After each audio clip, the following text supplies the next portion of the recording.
जैसे हमने देखा कि root two is an irrational number, उसको प्रूव करने के लिए हम ये देखते हैं कि कॉमन फैक्टर जो है रूट टू के केस में कॉमन फैक्टर क्या आ रहा था, 2 आ रहा था। रूट थ्री के केस में कॉमन फैक्टर क्या आ रहा है, 3 आ रहा है। ये 3 ए को भी डिवाइड करता है, 3 बी को भी डिवाइड करता है।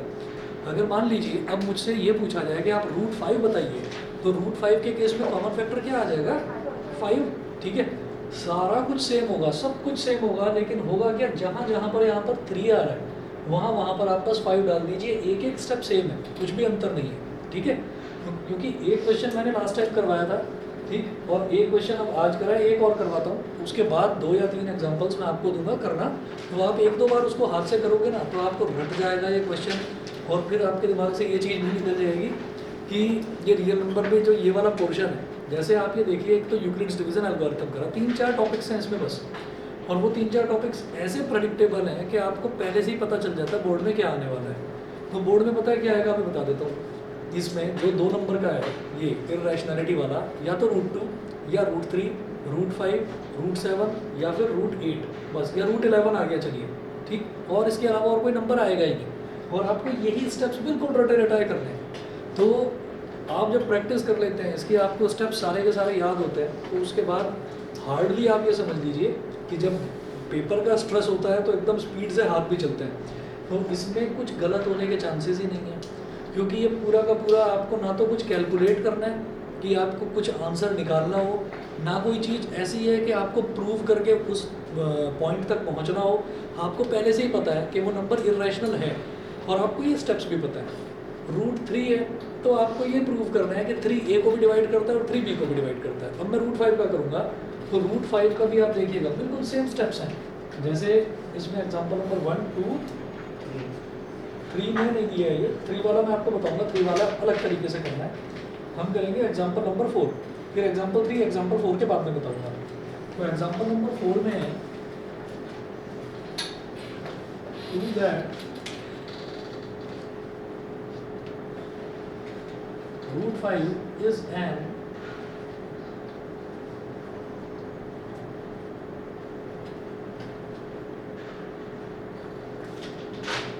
Prove that root 5 is an irrational number. क्या करना है, वही सेम एक एक चीज, इसका सॉल्यूशन स्टार्ट करिए। On the contrary,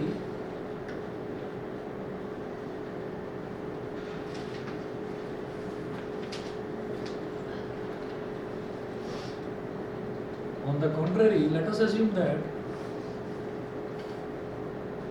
root 5 is a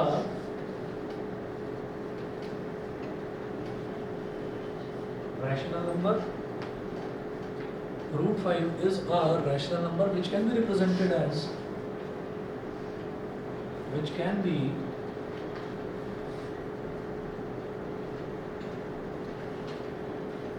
on the contrary, let us assume that root 5 is a rational number which can be represented as root 5 is equal to a upon b.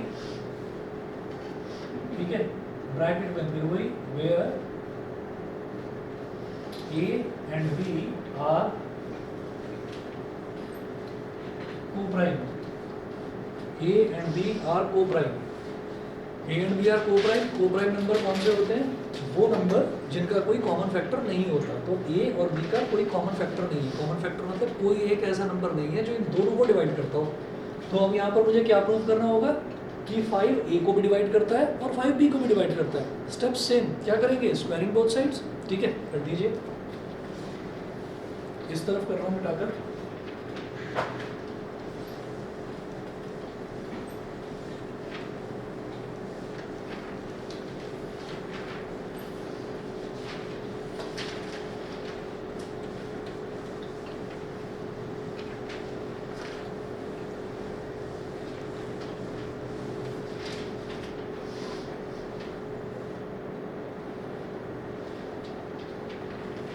अच्छा, अब आप क्या करेंगे, वही squaring both sides.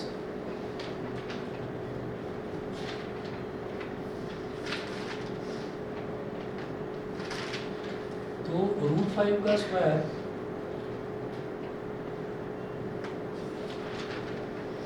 Is equal to a upon b का square. Root 5 का square 5, a का square हो गया a स्क्वायर, अपॉन बी का स्क्वायर। अब ये बी स्क्वायर इधर आ गया, बेटा ये हो गया 5b square is equal to A square. इसको क्या बोल दूँ, इक्वेशन नंबर 1, ये इक्वेशन नंबर 1 हो गया। उसके बाद क्या करते हैं, ये जो अंडर रूट के अंदर लिखा रहता है, अंडर रूट के अंदर लिखा हुआ है 5, मुझे क्या करना होता है, इसको 5 को डिवाइड में ले जाना होता है। तो यहाँ जब मल्टीप्लाई में है तो 5 को ले जाओ डिवाइड में। It implies that B square is equal to A square upon 5। It implies that 5 divides A square. It again implies that कि जब 5 ए स्क्वायर को डिवाइड कर रहा है तो 5 ए को भी डिवाइड करेगा।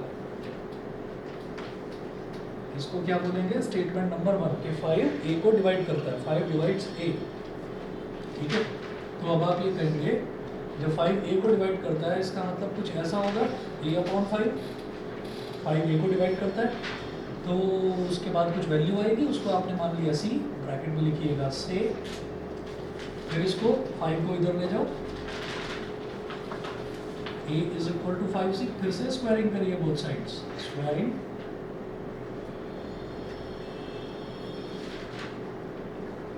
बोथ साइड्स, तो इधर हो गया A square is equal to 5c square, ये हो गया ए स्क्वायर और 5c स्क्वायर हो गया 25c स्क्वायर। अब ए स्क्वायर की वैल्यू हम इक्वेशन 1 से डालेंगे, वो क्या है 5b स्क्वायर,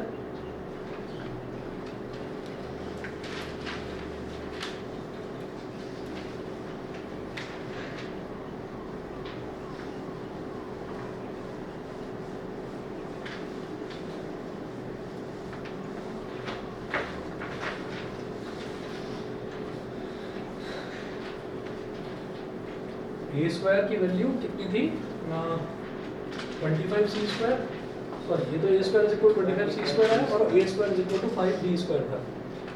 तो हम लिखेंगे ए स्क्वायर की जगह मैंने लिख दिया 5b स्क्वायर और is equal to 25c square तो था ही, यहाँ लिखना फ्रॉम इक्वेशन 1, इक्वेशन 1 से ये वैल्यू आ गई। अब 5 1 जा 5, 5 5 जा 25, तो b square is equal to 5c square, फिर इस 5 को इधर ले आओ, b square upon 5 is equal to c square. It implies that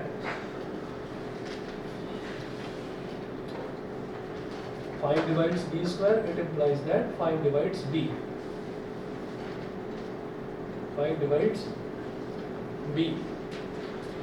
ये हो गया स्टेटमेंट नंबर 2। तो यहाँ से क्या आता है, from first and second,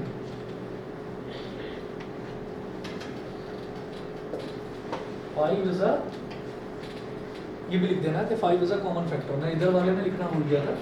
from first and second statements we conclude that our assumption was wrong. इससे पहले ये भी लिखना, from first and second 5 is a common factor of A and B, comma, so our assumption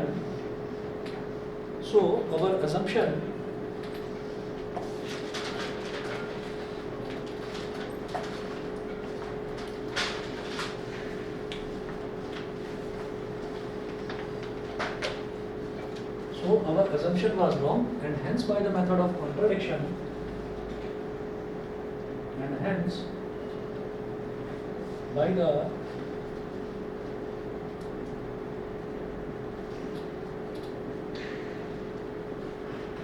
method of contradiction, root 5 is an irrational number.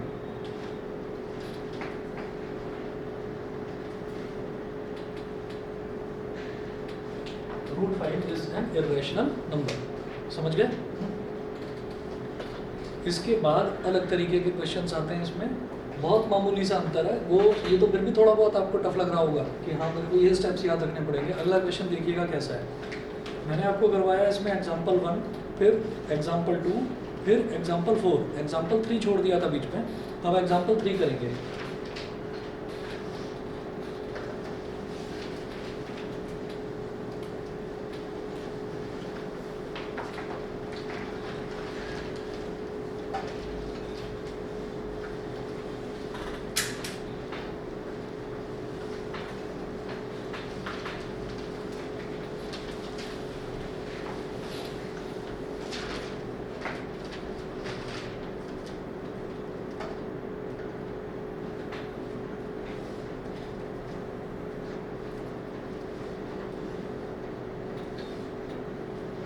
हाँ जी, example number 3 note करिए। इसमें है prove that 3√2 is irrational.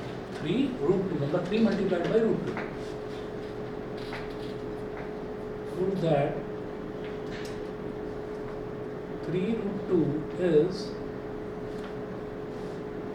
Irrational.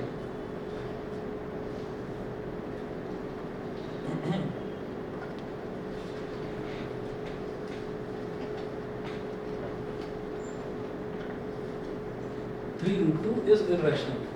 अब आपको करना क्या है कि वो ही स्टेप शुरुआत से करना है कि मेरे को 3√2 को इरेशनल प्रूव करना है। तो मैं क्या करूँगा, मैं 3√2 को पहले से ही क्या मान लूँगा कि वो रैशनल है। मैं ऐसा कर दूँगा कि 3√2 पहले से ही रैशनल है, ऐसा मान लेता हूँ।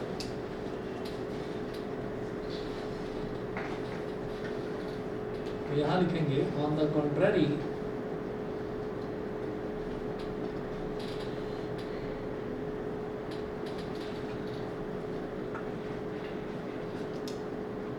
On the contrary, let us assume that 3√2 is rational,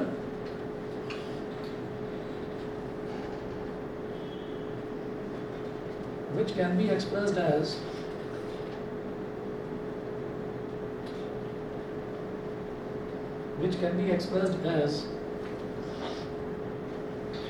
3√2 is equal to a upon b, where a and b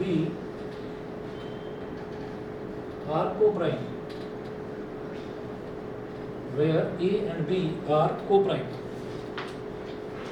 ठीक है, तो यहाँ से हम ये कहेंगे दैट इज, तो इसके अंदर भी सेम स्टेप्स है ना, आ रहा हूँ मैं क्या करना है इसमें देखिएगा। 3√2 is equal to a upon b। यहाँ ब्रैकेट में लिखें, इधर ब्रैकेट में which is rational। बस आपको ये लिखना है which is rational। ठीक है, क्यों which is rational का मतलब क्या है? 3√2 is equal to a upon b को मैंने रैशनल माना है, ना रैशनल, तो मैं उसको लिखूंगा which is rational। मतलब 3√2 is equal to a upon b है। जब a और b दो को प्राइम नंबर्स हैं, मतलब इनका कोई कॉमन फैक्टर नहीं है, तो ये रैशनल नंबर हो गया ना a upon b। ठीक है, तो a upon b which is rational। अब आप क्या करें कि ये जो 3 है, इस 3 को यहाँ ले जाओ डिनोमिनेटर में, तो √2 is equal to a upon 3b। a upon 3b किसी रैशनल नंबर में नीचे हमने एक नॉर्मल नंबर मल्टीप्लाई कर दिया। ठीक है, ये जो 3 है, ये 3 भी एक रैशनल नंबर ही है। 3 का मतलब क्या हो गया, 3/1। ठीक है, तो हमने क्या करा, हम उस रैशनल नंबर को यहाँ नीचे लेकर चले गए। तो किसी भी रैशनल नंबर में हमने एक और रैशनल नंबर डिनोमिनेटर में मल्टीप्लाई कर दिया, तो वो भी रैशनल ही होगा। ये सारी चीज़ें देखो आपको याद रखनी है, लेकिन उस चीज़ को आपको जो सॉल्यूशन है, उस सॉल्यूशन में वो पूरा आपको लिख कर एक्सप्लेन करने की ज़रूरत नहीं है। आपको क्या लिखना है, यहाँ पर भी विच इज़ रैशनल, फिर से ये लिखना है आपको विच इज़ रैशनल। अभी है क्या, मैं आपको बताता हूँ, 1 मिनट रुकिए। कोई भी रैशनल नंबर है, उसमें दूसरा रैशनल नंबर ऐड करा, रैशनल प्लस रैशनल ही आएगा पहली चीज़। किसी रैशनल नंबर में से दूसरा रैशनल नंबर सब्ट्रैक्ट करा, रैशनल माइनस रैशनल, वो भी रैशनल ही होगा। एक रैशनल में दूसरा रैशनल मल्टीप्लाई करा तो भी रैशनल ही आएगा, और एक रैशनल से दूसरा रैशनल डिवाइड करा तो भी रैशनल आएगा। इसका मतलब क्या है, वही 4 ही तो ऑपरेशन होते हैं, एडिशन, सब्ट्रैक्शन, मल्टीप्लिकेशन और डिवीजन। आपने वो चारों काम कर दिए रैशनल नंबर्स के साथ में आपस में, तो रिजल्ट आपका रैशनल ही आएगा। ये मेरी बात समझ में आ गई? ठीक है, तो आप ये देखिए, ये a अपॉन b एक रैशनल नंबर था। हमने क्या करा, हम इस 3 को यहाँ नीचे ले गए, डिवाइड में ले गए। ठीक है, भाई नीचे ले जाना मतलब हमने डिवाइड कर दिया। ठीक, तो जब हम डिवाइड में ले गए तो फिर भी रैशनल ही आएगा। अगर कुछ मल्टीप्लाई में ले जाते तो भी रैशनल आता, कुछ ऐड करते तो भी रैशनल, कुछ सब्ट्रैक्ट करते तो भी रैशनल। ठीक, तो मुझे हर स्टेप में यही लिखना है which is rational, which is rational, ये लिखता जाऊँगा। कब तक करूँगा इस काम को, जब तक एक अकेला इर्रेशनल नंबर इधर नहीं बच जाता। समझ रहे हैं, √2 एक इर्रेशनल नंबर है, मैं प्रूव कर चुका हूँ। √2 एक इर्रेशनल नंबर है, कैसे? अंडर रूट के अंदर इम्परफेक्ट स्क्वायर जहाँ पर भी लिखा हुआ दिखाई दे, वो क्या होगा, इर्रेशनल नंबर। तो भाई a/3 भी तो रैशनल नंबर है और √2 एक इरेशनल नंबर है, तो रैशनल नंबर इरेशनल नंबर के इक्वल तो नहीं हो सकता। इसका मतलब फिर से वही लाइन लिखनी है कि इसका मतलब हमारा एजम्पशन गलत था, हमारे एजम्पशन को फॉलो करते हुए ही एक रैशनल नंबर इरेशनल के इक्वल आ गया, which is not possible.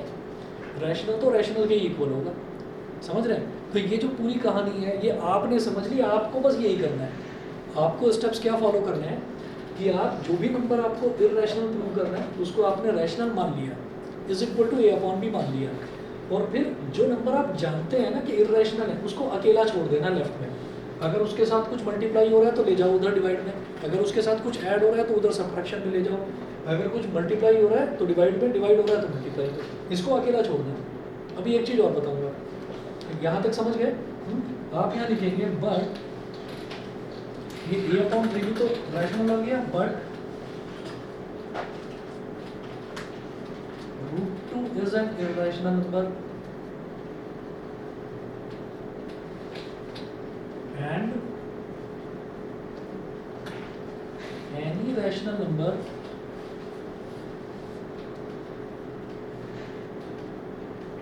can't be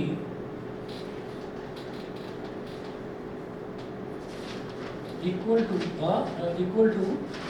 an irrational number। कोई भी रैशनल नंबर किसी इरेशनल नंबर के इक्वल नहीं हो सकता। सो अवर assumption was wrong, so our assumption was wrong, and hence by the method of contradiction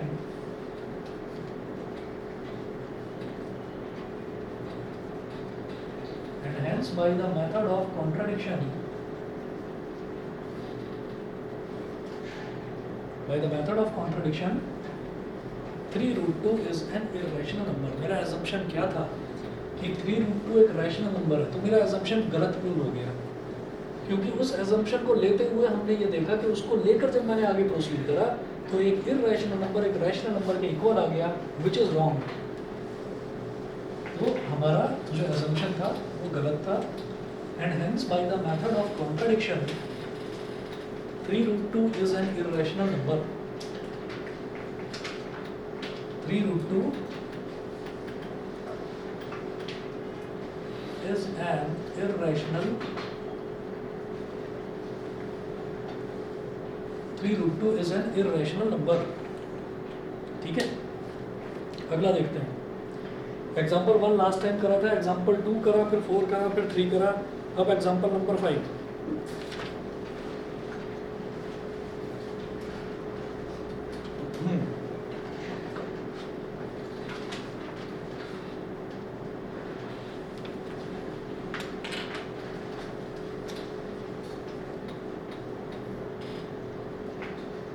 example number 5 में है prove that 5 minus, अरे ऑनलाइन वालों को समझ में आ रहा है बताइए?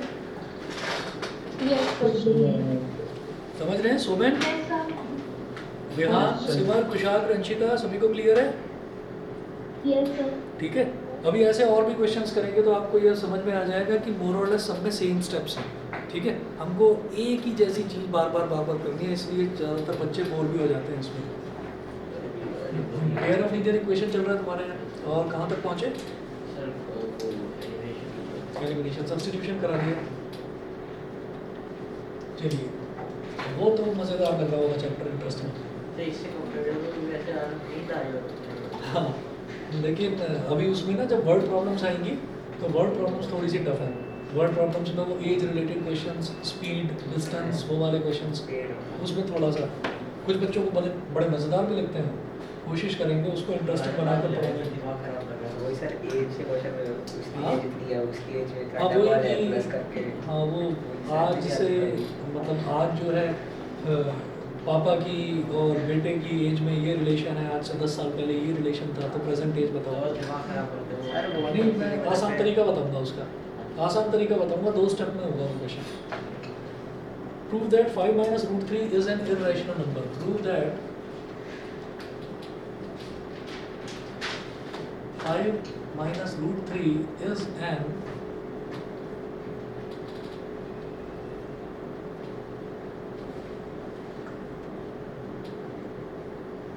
Prove that 5 minus root 3 is an irrational number. तो इसमें फिर वही काम, सेम यही चीज करनी है। On the contrary, let us assume that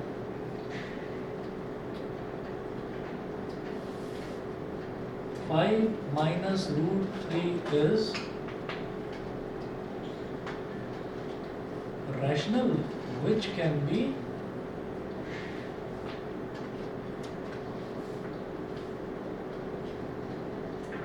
be expressed as 5 minus root 3 is equal to a upon b. 5 minus root 3 is equal to a upon b,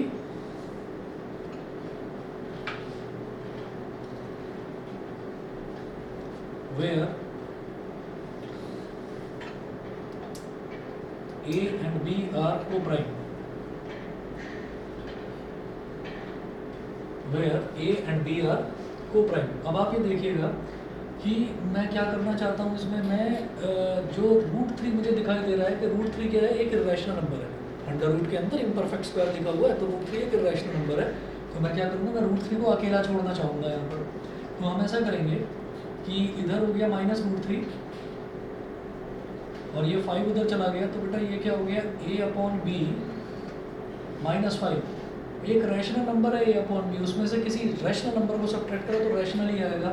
यहाँ लिख दीजिए विच इज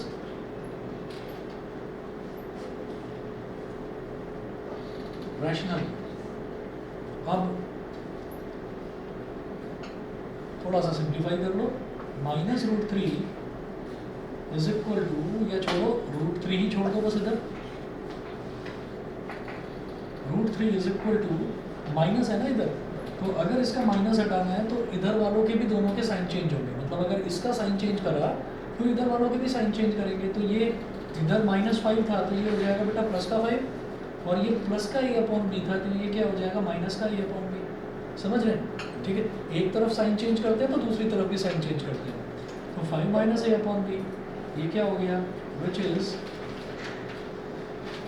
रैशनल। मेहनत के नाम पर बस आपको इसमें हर स्टेप में ये लिखना है, which is rational, which is rational.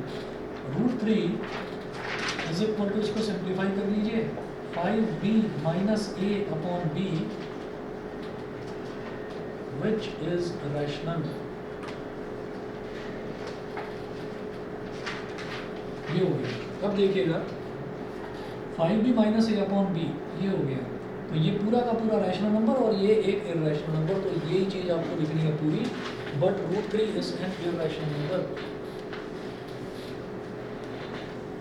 Sir इस चैप्टर में कितने टॉपिक बचे होंगे? क्या चीज़ क्या बच रहा है? इसके बाद कितने टॉपिक बचे होंगे? इसके बाद हमारा ना एक यूक्लिड्स डिवीजन लेमा है, वो एक बार मैं वेरीफाई करूंगा कि स्कूल में टीचर्स करवा रहे हैं या नहीं करवा रहे हैं। ठीक है, यूक्लिड्स डिवीजन लेमा एक्चुअली ना हट गया था कोविड से भी पहले। मतलब इस बार ना क्या हुआ कि 3 साल से लगातार सिलेबस चेंज हो रहा है। कोविड से पहले भी, मतलब 2020 में बिल्कुल शुरुआत में जब सेशन शुरू हुआ था 10th क्लास का, तो यूक्लिड्स डिवीजन लेमा हट गया था। फिर उसके बाद जब कोविड चालू हुआ फिर पढ़ते रहे, हालांकि फिर पेपर हुआ ही नहीं, पेपर कैंसिल हो गया था। फिर 2021 में यानी कि लास्ट ईयर भी ये हटा हुआ था सिलेबस में से। अब इस बार का अपडेटेड सिलेबस तक का मैं वेट करूँगा, क्योंकि 2 साल से मैंने वो टॉपिक पढ़ाया ही नहीं है, सिलेबस में नहीं है। और बाकी कुछ चीज़ें थी, कुछ ऐड हो गई थी, कुछ हट गई थी, तो नया सिलेबस अभी आया नहीं है। और अगर किसी के भी स्कूल में यूक्लिड्स डिवीजन लेमा होता है, यूक्लिड्स डिवीजन एल्गोरिथम करा था हमने, एक है यूक्लिड्स डिवीजन लेमा, अगर वो करवाएंगे ना तो मुझे बता देना, फिर मैं करवाऊँगा। ठीक है, वो बिल्कुल पहला टॉपिक है इस चैप्टर का जो मैंने बिल्कुल छोड़ दिया, मैंने करवाया ही नहीं है। तो अगर ये वाला पोर्शन देखें तो इस पोर्शन के बाद बेटा हमारा टर्मिनेटिंग और नॉन टर्मिनेटिंग वाला पोर्शन है, और फिर ये चैप्टर खत्म बस। हमारे स्कूल में करवाया है यूक्लिड्स डिवीजन लेमा या एल्गोरिथम? सर लेमा करवाया तो मैं करवा दूंगा फिर। ठीक है, ओके। चलिए, root 3 is equal to 5b minus a upon b। तो हम ये कहेंगे कि ये पूरा का पूरा रैशनल है, but root 3 is an irrational number and any rational number cannot be in any rational number can't be equal to an irrational number.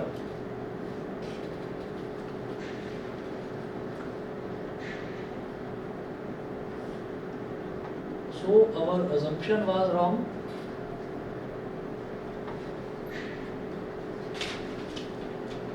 And hence by the method of contradiction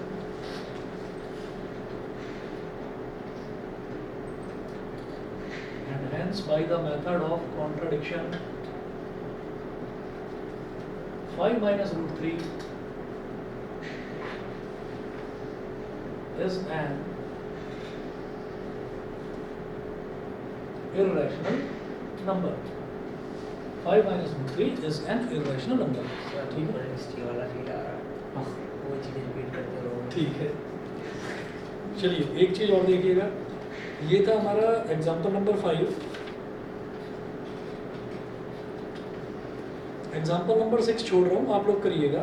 example number 7 जो है ये थोड़ा सा अलग type का है, तो इसमें क्या करें।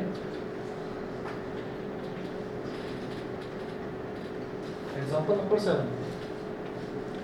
7 में बेटा prove that root 2 plus root 5 is irrational.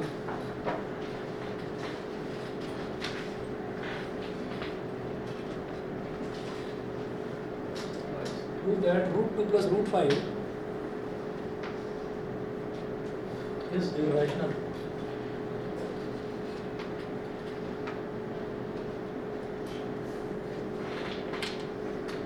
एक मिनट वेट करिए आप।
अब जैसे ये वाला है, इसमें है prove that root 2 plus root 5 is irrational. हमें ये प्रूव करना है root 2 plus root 5 is irrational.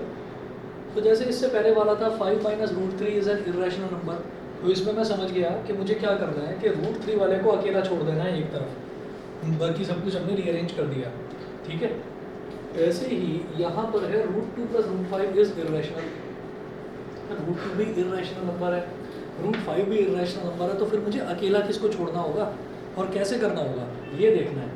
तो तरीका तो वही फॉलो करेंगे with a small difference. Note करें इसमें भी कि on the contrary let us assume that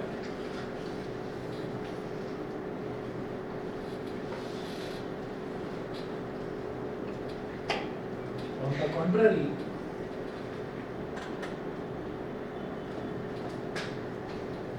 let us assume that root 2 plus root 5 is a rational number.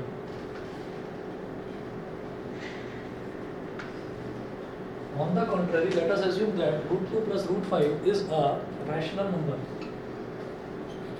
which can be expressed as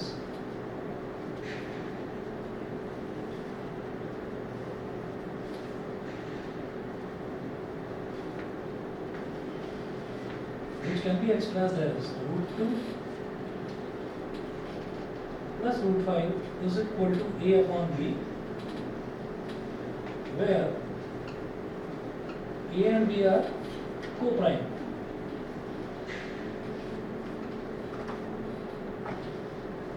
where a and b are coprime. ठीक है, ये हमने मान लिया कि √2 + √5 a अपॉन b के equal है, where a and b are coprime. ठीक, अब यहाँ पर क्या करना होगा ना, ऐसे में जब √2 भी एक इर्रेशनल नंबर है, √5 भी एक इर्रेशनल नंबर है, तो मैं एक अकेला किसको छोड़ूं? जैसे यहाँ पर √3 को अलग छोड़ दिया था, यहाँ पर √2 को अलग छोड़ दिया था, तो इसमें तो नहीं समझ में आता क्या करें। तो आप ऐसे में क्या करेंगे, दोनों तरफ स्क्वायर कर देंगे। आप करेंगे squaring both sides.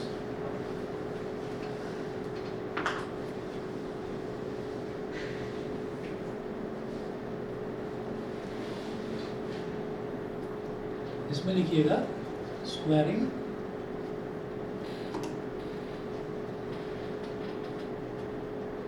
Both sides, दोनों तरफ स्क्वायर कर दिया।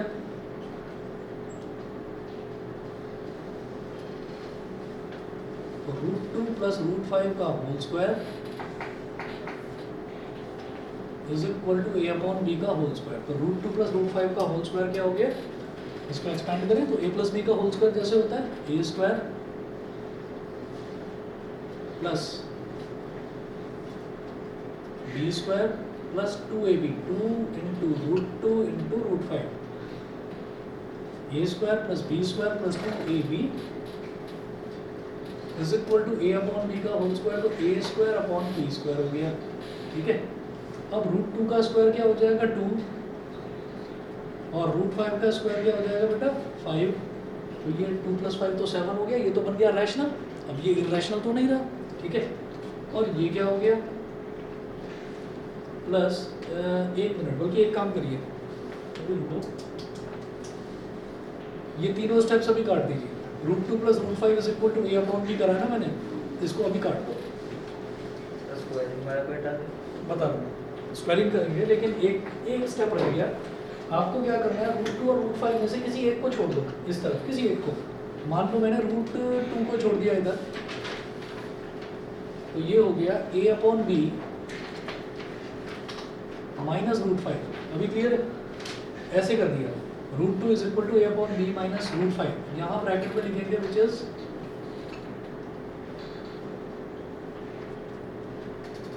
इस पूरे को माना था ना, अभी कुछ मत लिखिए, इसमें कुछ मत लिखो अभी, क्योंकि यहाँ पर √5 है। अगर मान लीजिए √5 के अलावा कुछ और टर्म होता तो मैं लिखता विच इज रैशनल। अब करिए स्क्वायरिंग बोथ साइड्स।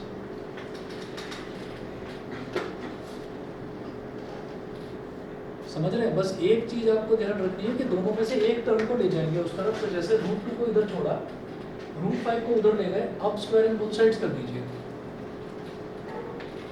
तो क्या हो जाएगा, √2 का whole square is equal to a upon b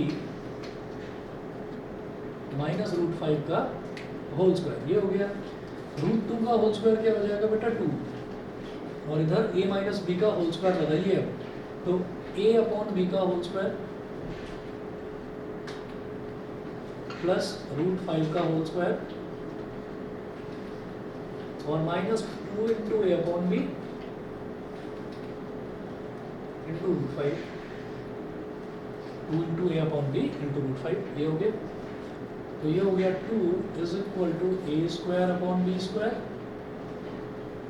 plus √5 का स्क्वायर मतलब 5 minus 2a upon b into √5। तो मुझे एक चीज़ समझ में आ गई कि ये जो पूरी की पूरी इक्वेशन आई है, इस पूरी की पूरी इक्वेशन में एक √5 वाला टर्म ये है जो कि इरेशनल होता है। तो मैं क्या करूँगा, मैं इस पूरी ये √5 वाली टर्म को मैं लेफ्ट हैंड साइड में ले आऊँगा। ठीक है, तो मैं इसको इधर ले आया, तो ये माइनस वाला था, इस पूरे को इधर ले आया। तो ये हो गया 2a upon b into √5 is equal to a square upon b square plus 5। ठीक है, और ये प्लस 2 इधर चला जाएगा तो क्या हो गया -2। तो बेटा ये हो गया 2a upon b into √5 is equal to, ये हो जाएगा a square upon b square plus 5 minus 2 कितना हो गया 3। अब इसको लिखेंगे विच इज रैशनल। क्यों? क्योंकि a square upon b square क्या है, a अपॉन b का whole square. a upon b को मैंने क्या माना था रैशनल। ठीक है, तो वो भी उसका स्क्वायर भी रैशनल होगा, और उसमें एक नंबर ऐड करा है 3, और 3 एक रैशनल नंबर है तो वो भी रैशनल होगा। ठीक है, तो अब लिख दीजिए विच इज़ रैशनल। हमारा पूरा ध्यान किस चीज़ पर है कि ये रूट 5 को मुझे अकेला छोड़ना है, जो भी एक रूट वाली टर्म मिल जाए उसको अकेला छोड़ना है। पहले तो 2 थी ना रूट वाली टर्म्स, तो उनमें से किसी एक रूट वाली टर्म को उधर दे गए, हम रूट 5 को लेकर गए, आप रूट 2 को ले जा सकते थे। ठीक है, कोई फर्क नहीं पड़ेगा। तो विच इज़ रैशनल। फिर 2a into root 5 upon b is equal to a square plus 3b square upon b square. LCM ले लिया। अब एक b से एक b कैंसिल आउट हो गया, इधर b था और उधर b स्क्वायर था, तो एक b से एक b कैंसिल आउट हो गया, तो इधर 2a रूट 5 बचा। अच्छा, यहाँ लिख दीजिए फिर से वही विच इज रैशनल।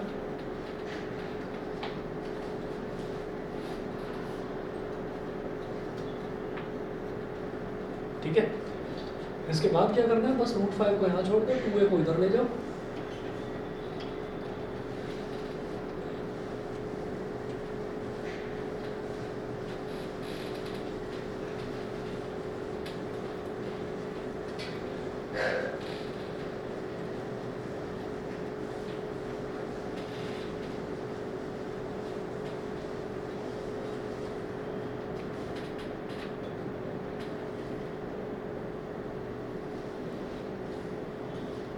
तो root 5 is equal to a square plus 3b square, और ये 2a इधर मल्टीप्लाई में था, नीचे आ गया।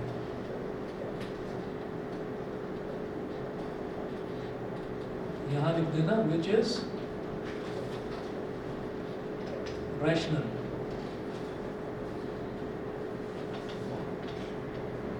विच इज रैशनल। यहाँ तक समझ में आ गया बेटा? ऑनलाइन वाले बच्चे बताएं। Yes, sir. Yes, sir. ठीक है, फिर आप लिखेंगे but root 5 is an irrational number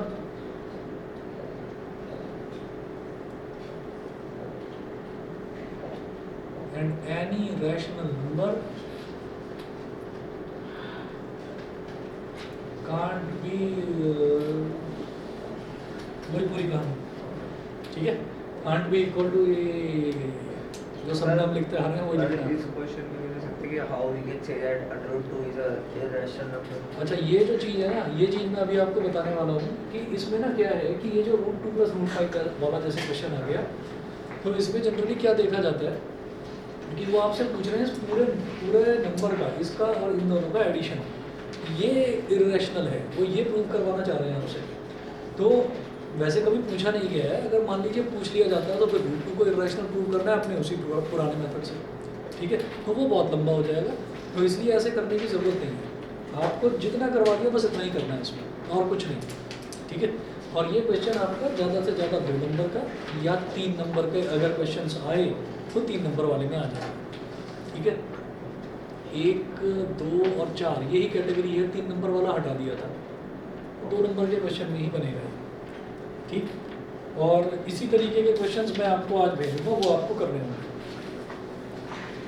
ठीक है, और ये अगर आप देखेंगे इधर ऑनलाइन वालों को तो शायद दिखाई नहीं देगा इधर, या एक ये कुछ दिखाई दे रहा है इधर ब्लैक में कुछ ऑनलाइन वालों को, इधर आप देख रहे हैं CBSE 2008, 2009, 2010, 2009, ये लाइन से लिखा हुआ है। ये वही सारे क्वेश्चन है। देखिए, show that 2 - √3 is an irrational number, 3 + √2 is an irrational number, 4 - 5 √2। तो यही क्वेश्चन आज आपको मिलने वाले हैं होमवर्क में, ये नेक्स्ट टाइम आप लेकर आएंगे। सबका होमवर्क चेक करूँगा, ध्यान से सब करके आएंगे। एक बार हाँ, फोटो भेजूँगा। सर अभी दे दो। हाँ सर अभी दे दो। हाँ, अभी भेज रहा हूँ, अभी भेज रहा हूँ। ठीक है, आज के लिए इतना ही करेंगे। Thank you, sir. चलिए जी, ओके ओके।